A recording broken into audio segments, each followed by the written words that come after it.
Hello लोगोफोर बरायबाय बड' जब इनफ' अफिसियेल इउटुब चेनेलाव पुलिसनिफ्राय डाइरेक्ट रिक्रुटमेन्ट ओंखारदों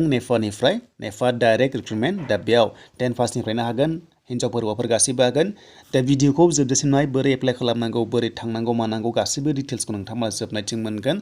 दा भिडिअखौ स्किप खालामनाङा दा खायसे डाइरेक्ट कमेन्ट्स खालामो आन्दायो बेखायनो आं रिकुवेस्ट खालामदों भिडिअखौ जोबजासिम नाय बेनिफ्राय गासैबो डिटेल्सखौ नोंथांमोना लानानै डाइरेक्ट इन्टारभिउ हैबानो जाबाय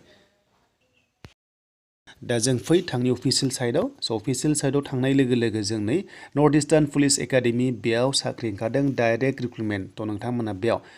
नुनो मोनदों माखासे अफिसियेल नटिफिकेसन गासै भेकेन्सिया 33 दङ दे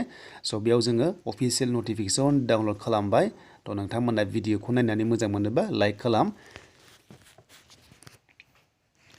दा बे जाबाय अफिसियेल नटिफिकेसन नोंथांमोना नुनो मोनदों भेकेन्सिया 33 दा बेयाव माबायदि सिस्टेमाव जागोन आं नोंथांमोननो दिन्थिगोन आरो बे जबा जाबाय लोगोफोर नोंथांमोना रेगुलार जब बेयाव डाइरेक्ट रिक्रुटमेन्ट लागोन एमटिएस दङ खुगाव बेनिफ्राय एमटिएस दङ मासालसि दङ बेनिफ्राय एमटिएस वाटार केरियार दङ फार्म अपारेटर दङ बेनिफ्राय इलेक्ट्रिशियान प्लाम्बार लाइफ गार्ड एमटिएस सुइपार दङ थ' बेखौ नायना ला नोंथांमोना नोंथांमोननि रिलिया जागोन डिसेम्बर 12आव जागोन दे डिसेम्बर नोंथांमोना नुनो मोनदों डिसेम्बर 12आव जागोन बेनिफ्राय 18,000निफ्राय जागायनानै 56,900 पार मान्थ मोनगोन नोंथांमोना बेफोरबायदि होनाय पस्टआव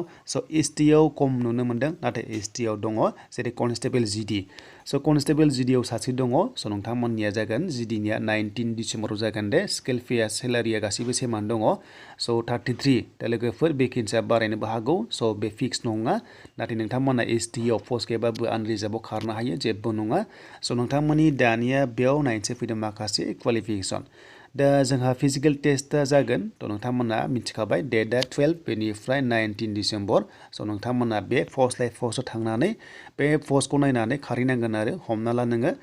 जिडिआव कनस्टेबलाव खारहैनोब्ला नोङो थांनांगोन 19 डिसेम्बराव बेनिफ्राय फार्स्टआव दङ नोंथांमोनाथ' मिथिखाबाय डेटखौहाय बे जाबाय नोंथांमोननि 2 डिसेम्बराव अके दा लोगोफोर बे भेकेन्सिया बारायनो हागौ जास्ट बेयाव होदों देन बेनिफ्राय क्वालिफिकेसन क्वालिफिकेसन होननाय लोगो लोगो एमटिएसआव 10 पासआनो जागोन जेबो नाङा 10 पासआ नांगोन आरो बेनिफ्राय नोंथांमोना माखासे किटचेन बायदिसिना नलेज बिनाय दङ बेखौथ' रोंखागौ खुगावहाय बेनिफ्राय 18निफ्राय 25 इयार्स बेनिफ्राय एसटिआ 5 इयार्स बारा मोनो 30 इयार्ससिम एमटिएस मासालसि दङ बेयावबो 10 पासआनो जागोन बैसासिमानो दङ बेनिफ्राय एमटिएस वाटार केरियारावबो बेयावबो 10 पासआनो जायो अलमस्ट 10 पास गोजा बेयाव देन बेनिफ्राय 10 पास गोजा आरो नोंथांमोना नै गासैबो 10 पास नुनो मोनदों बेनिफ्राय प्लाम्बारावहाय नायदो बेयाव माखासे दङ अके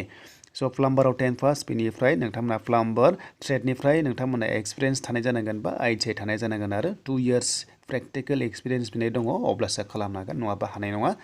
देन बेनिफ्राय नेक्स्टआव इलेक्ट्रिशियानावबो नोंथांमोना 10 पास खालामनांगोन बेनिफ्राय नोंथांमोना सार्टिफिकेट इन इलेक्ट्रिकेल अर वायारमेन खालामनाय जानांगोन एबा आइटिआइ खालामनाय जानांगोन आरो होमबासो बे पस्टआव नोंथांमोना खालामनो हागोन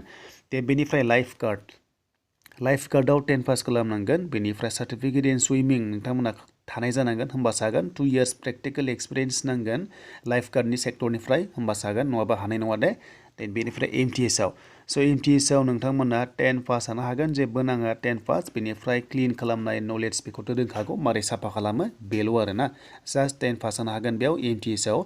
बे सुइपारावहाय बेनिफ्राय नोंथांमोना मोनसे एमटिएस मोनबावदों बेयावबो 10 पासआनो हागोन देन बेनिफ्राय कनस्टेबल एमटि मोनबावदों बेयावबो 10 पासआनो हागोन नोंथांमोना 10 पास खालामनांगोन बेनिफ्राय नोंथांमोना हेभि भेहिकेलनि लाइसेन्स थानांगोन 3 इयार्स ड्राइभिं एक्सपिरियेन्स नांगोन बेयाव बैसोआ नायना ला नोंथांमोना राइट साइडआव नुगासिनो दङ बेनिफ्राय जोंहा जिडि दा जोङो जिडिआव जों बेसेबां नांगौ जों बेखौ नायग्रोनोसै जिडि दा नै नोंथांमोना नुनो मोनदों माखासे जिडिआव थ' बेवहायबो दङ मटर ट्रान्सफर्ट मेकानिक बेयाव नोंथांमोना 10 पास खालामनांगोन बेनिफ्राय डिप्ल'मा इन मटर मेकानिज्म खालामनाय जानांगोन बेनिफ्राय कनस्टेबल बेन्ड बेयाव 10 पास खालामनांगोन बेनिफ्राय experience of playing musical instrument नोंथांमोना रोंनाय जानांगौ आरो होमबानो हागोन नोंथांमोना कनस्टेबल जिडिआवहाय अनलि 10 पास बे कनस्टेबल जिडिआव अनलि 10 पासआनो जागोन थ' नोंथांमोना 18निफ्राय 30 इयार्ससिम हागोन एसटि हिसाबै अके दा बेनोमोन नोंथांमोननि माखासे डिटेल्स दा बे नोंथांमोना पिडिएफ फाइलखौ डाउनलड खालामना ला दा लोगोफोर जोङो हाइटखौ नायगोन सेस्टखौ नायगोन दा जोंनि एसटिफोरनि नोंथांमोननि सेस्टआ जागोन 76 जाथारनांगोन एक्सपेन्ड खालामबा 5 गासै टटेल 81 जाथारनांगोन बेनिफ्राय हाइटआ नोंथांमोना हाइटखौ नायोब्ला बेनो जाबाय नोंथांमोना 162.5 हौवाफोरा आरो हिन्जावफ्रा 150 जानांगौ आरो दा एसे एनै नोंथांमोना नायदो माखासे डिटेल्सखौ क्लियारै नायदो अब्लानो गासैबो डिटेल्सखौ मिथिगोन। बेनिफ्राय नर्थ इस्टनि एसटि होनाय लोगो लोगो आसामखौ लाफानानै 160 जागोन हौवाफोरा, बेनिफ्राय हिन्जावफोरा 147आवनो एक्सेप्ट जागोन दे, जेबो टेनसन गैया। दा बिनिफ्राय रानिंआ बेसेबां खारनांगोन बेखौ मोजां गोसोआव लादो। बे जाबाय गासैबो कनस्टेबलावनो जा जियावनो जा 1600 मिटार्स खारनांगोन 6 मिनिट्सआव हौवाफोरा, आरो हिन्जावफ्रा 1000 मिटार्स खारनांगन 6 मिनिट्सआव हिन्जावफोरा आरो। स' बेनिफ्राय लं जाम्प दङ 11 फिट बारनांगोन हौवाफोरा, खनथाम चान्स मोनखायो बेखौ मिथिखायो हौवाफोरा। देन बेनिफ्राय हाइ जाम्पआ 3.5 फिट बारनांगोन, 3 हाफ बारनांगोन आरो। बेनिफ्राय हिन्जावफोरा बारनांगोन, नोंथांमोना लं जाम्पखौहाय 9 फिट बारनांगोन आरो नोंथांमोना हाइ जाम्पखौहाय नोंथांमोना नायदोनै माखासे दङ, नोंथांमोना मिनिमाम 3 फिट हाइ जाम्प बारनांगोन हिन्जावफोरा आरो दे। स' बेनिफ्राय मोनसे फर्म दङ, नों बबे पस्टआव खारगोन बेखौ फिलआप खालामनांगौ। बे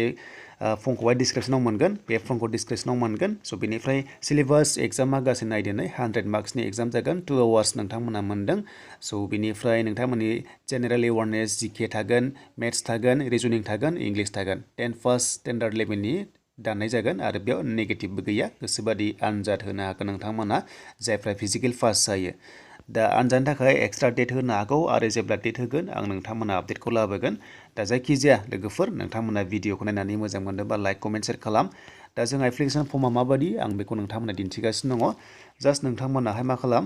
नैबे फर्म दङ बे फर्मखौ नोंथांमोना डाउनलड खालाम आरो आङो डिसक्रिपसनाव होबाय, बे फर्मखौहाय नोंथांमोना डाउनलड खालामना ला, अब्लानो गासैबो डिटेल्सखौ मोनगोन। एप्लिकेसन फर दा पस्ट अफ जिडि बा एमटिएस होनानै जायखिजाया नों बबे पस्टआव खालामदों बेयाव बेनिफ्राय फट' गांसे होनानै नोङो डाइरेक्ट डेट खालि थांनांगोन 12आव नङाबा 19आव आरो नों बबे पस्टआव खारगोन बे सोनारगोन नोंनि डेटनि सायाव। दा नै बेखिनियानोसैमोन, बे फर्मखौ नोंथांमोना डाउनलड खालामना ला।